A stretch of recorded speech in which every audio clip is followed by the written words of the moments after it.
வாழக்கூடிய ஒரு தருணம். அந்த மக்களை அன்புடன் ஆதரித்து அன்றாடம் 1000 மக்களுக்கு அன்னதானம் இடக்கூடிய பசித்தோருக்கு உணவளிக்கும் இன்பம் பவுண்டேஷன் என்று எளிய மக்களுக்கு 10 ரூபாய்க்கு அன்றாடம் உணவு, அதுவும் ஒரு சாம்பார் ஒரு கூட்டோடு இணைந்து இந்த சமூக சேவையினை அன்றாடம் அவர்களுக்கு எண்ணிறைந்த சவால்கள். ஆனால் 1000 பேருக்கு அன்றாடம் உணவளிப்பதை வழக்கமாக கொண்டுள்ள அன்பு அக்கா கவிஞர் மற்றும் எழுத்தாளர் தமிழரசி அவர்களுக்கையும் அன்பு அண்ணன் பாசமிகு ஆர்பி விஜய் அவர்கள் கடந்த 11ஆம் ஆண்டு பிறந்த நாளையும் கொண்டாடினார்கள்.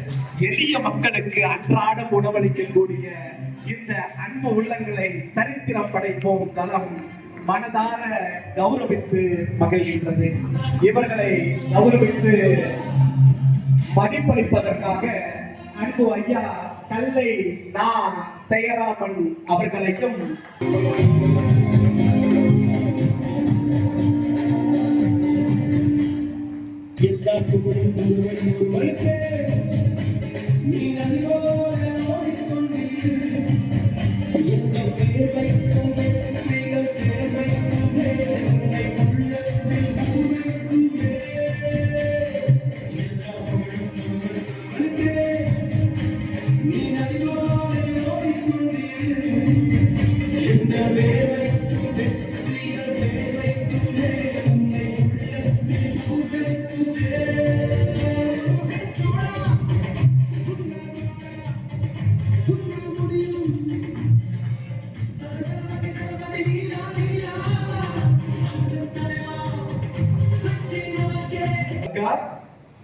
தமிழரசி போஸ் அவர்கள் அவங்க பேச போனாவே ஒரு ஆசீர்வாதமா தான் இருக்கும். 2 வார்த்தை பேச அனுபவம் அழைக்கிறோம்.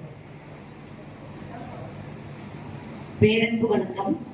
எல்லோரும் நல்லா இருக்கணும். கல்லணைக்கு ஓர் உலகாக மதுரை மாநகரில் கொள்ளிடக்கரையில் வைகையாற்றில் திரிந்த எங்களது பாதங்களை கொள்ளிடக்கரைக்கு அழைத்து சென்ற என் பாசமிகு உடன்பிறப்பு ஆரோக்கிய பிரிட்டா அவர்கள் இன்று இதோ இந்த கூடுவாச்சேரியில் கூட வைத்துள்ளார். இந்த அழகிய தருணத்தை உண்மையிலேயே நீங்க நம்ம எல்லாருமே எல்லா அம்மா அப்பாவும் சொல்லுவாங்க இல்லையா, சொல் பேச்சை கேட்கறதே இல்லைன்னு. ஆனா நம்மளை சரித்திரம் படைக்கிற தளம் சொல் பேச்சு கேட்க வைக்கிறது. முதல் கீழ்ப்படிதல். டெசிடரேட்டான ஒரு கவிதை இருக்கும். அதுல முதல் லைனே நாணயரின் நாணத்தை கேள். அதான் எத்தனை இந்த இடத்துல பேசலாமா என்னன்னு தெரியல. அண்ணா இல்ல, இனிமே ரோட்டரி பாஸ்கர் இல்ல, அவர் கரூர் பாஸ்கர். கரூர் பாஸ்கர் அண்ணா இல்ல, தட்டு கொடுத்தாதான் பாடுவேனாரு. ஆனா அண்டா கொடுக்குற அளவுக்கு பாடிட்டு போயிட்டாரு. அவரை போல இன்னும் நிறைய இந்த இடத்துல பேசுறதுக்கு நமக்கு தகுதி இருக்கா அப்படின்னு சிந்திக்கிற அளவுக்கான ஆளுமைகள், செயல்பாடு நிறைந்த சமூக ஆர்வலம் கொண்ட இந்த உயிருக்கும் உள்ள அத்தனை இதுவும் இன்னொரு உயிருக்கும் இருக்கு அப்படின்னு அணைச்சுக்கிற அத்தனை உறவுகளை பார்க்கும்போது இந்த இடத்துல நமக்கு என்ன வேலை அப்படின்னு தோணுச்சு. அப்படிப்பட்ட ஒரு இடத்துல நிக்கிறதுக்கு பெரிய புண்ணியம் பண்ணியிருக்கிறோம். அந்த கூடுவாஞ்சேரியில வேதாத்திரி மகரிஷி பிறந்த இந்த மண்ணில் நிற்கிறதுக்கு மிகப்பெரிய ஒரு பெருமை. தம்பி பத்தி நிறைய சொல்லலாம்.